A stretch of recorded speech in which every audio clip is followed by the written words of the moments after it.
Why is the hardest fat to lose? It's the fat in the lower abdomen. No matter how hard we try, it seems that you can never lose lower abdominal fat with it. Run every day, sit-ups, plate support. The waist is almost exhausted. The lower abdomen feels like it's been dried to death. The lower end of the dead dry stomach. To get rid of it effectively, you must watch this video. So let's start with this.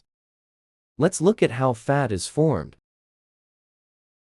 When the food we eat enters the body, we'll go through a series of digestion and decomposition processes, eventually converted into energy that the body can absorb. If the calorie intake, when it exceeds the daily consumption of the body, excess calories are converted into triglycerides, stored in every corner of the body, in fat cells, and gradually converted into fat.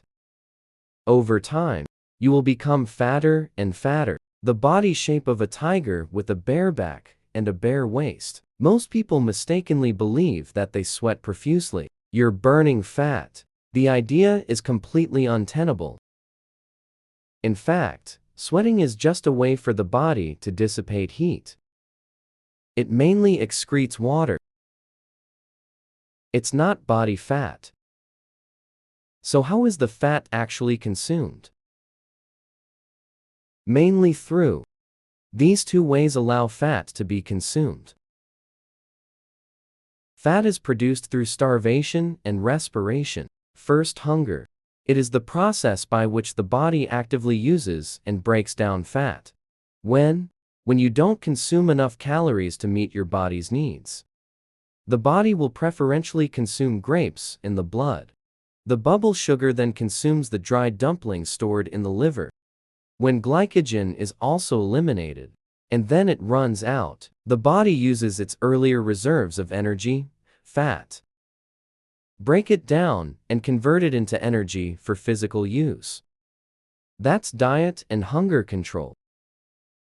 The principle of fat loss and breathing is aerobic exercise. The body requires extra energy. In order to meet this demand, the body burns fat for energy.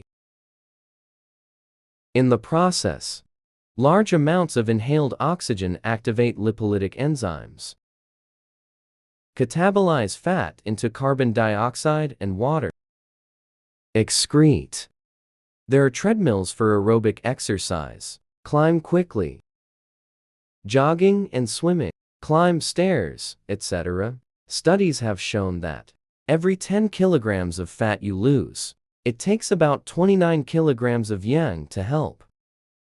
Lipolysis, after these fats are broken down, produces 28 kilograms of carbon dioxide and 11 kilograms of water.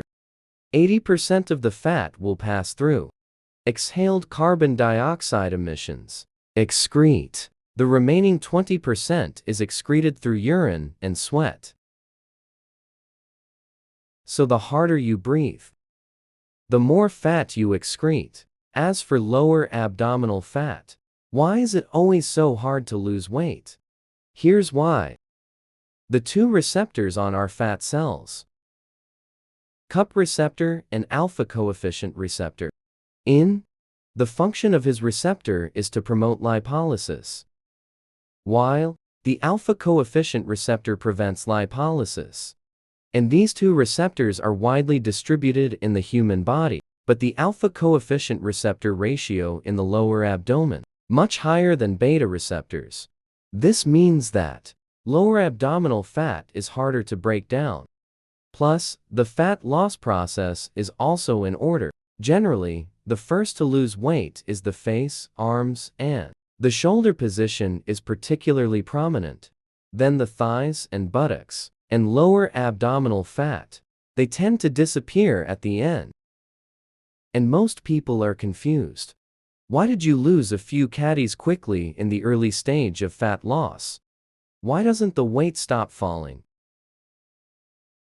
Because after you cut down on calories, in order for your body to maintain basic physiological functions, will reduce basal metabolic rate to reduce energy consumption. So, simply reducing calorie intake does not sustain fat loss. On the contrary, it may reduce the fat loss effect. So, what can we do to break the bottleneck? The first is to increase resistance training. Basically, it's strength training.